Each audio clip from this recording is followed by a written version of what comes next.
George told me the story that he was going to do about a year before, and I thought, gosh, that really sounds like fun. I wasn't invited to be in the movie a year before, and I just sort of thought, boy, that would be really great. And then suddenly, about a year later, he said, would you like to be in this film? And I thought about it for a whole year. It's just another great script, and you know, all of us, you know, came up reading plays, and you know, a lot of the answers that you need are right there in the text, and so the dynamics were really clear, and so it gave us a lot of guidance. I mean, at least for me, it laid out a very clear kind of roadmap for how to you know, what to focus on. I used what I knew of the gentleman from the book, from other things that were written about him, and the script tied everything together for me. The story is so fascinating, and as they say, untold. Most people don't know this story. And to do it with this group of people was not just ennobled, because they're all so good. Everyone's such a good actor, but they're so much fun. We really just, I watched the movie for the first time last night, and on a number of occasions I went, oh yeah, we got this shot. And then we sat down and we laughed for about 40 minutes after that. It was probably my happiest filmmaking experience this last year doing this film. It just was wonderful.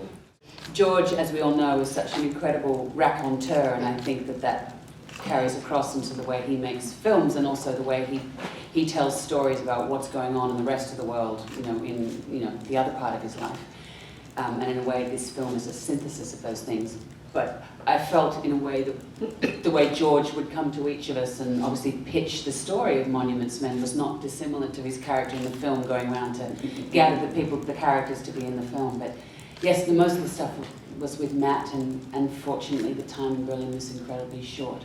I'd worked there before on the second Bourne film, and so I'd spent a lot of time in Berlin. It's one of my favorite cities in the world.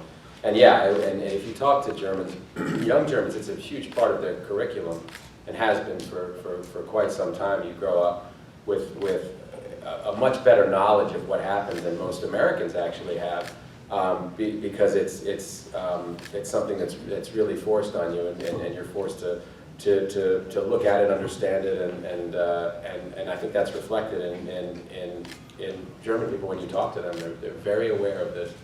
I mean, it is a country that's absolutely had to, since the Second World War, ask itself massive moral questions, and it's reforged its identity based on culture. I mean, the amount of artists living and working in Berlin is unparalleled, and it's one of the strongest economies, not only in Europe, but globally, and it's because of its understanding of the importance of culture, and I think that, you know, I mean, so it felt fantastic to be working there on this. But I think crisis in World War II was, you know, one of the most monumental crises that we've faced as a species. It really reveals who you are, and I think that's what I find really ennobling about the Monuments Men. George and Grant take great care of everyone on the job. I've never been so well taken care of on a job. I never felt so protected and covered, and all of us as actors, everyone had great scenes to do. Everyone had a chance to have a turn, to do a wonderful piece of work. Everyone had great scenes, and we got to see a wonderful story unfold. We got to go to great places. We got to eat well. We laughed a lot, and we would. And I think we'd all do it again tomorrow if we had to start tomorrow.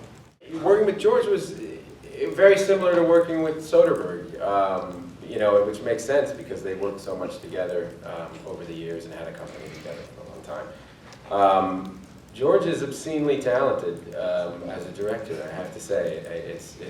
It can be a little annoying being his pal because, you know, it's kind of like God said, maybe this time I'll give one of them everything. How about just let's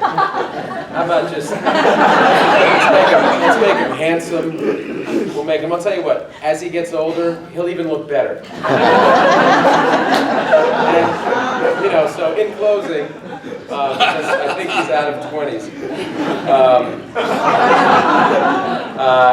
honest to God, it was one of the best experiences I've had, and I've had better experiences than I could ever have asked for. I've worked with the very best directors around, and he belongs in their company.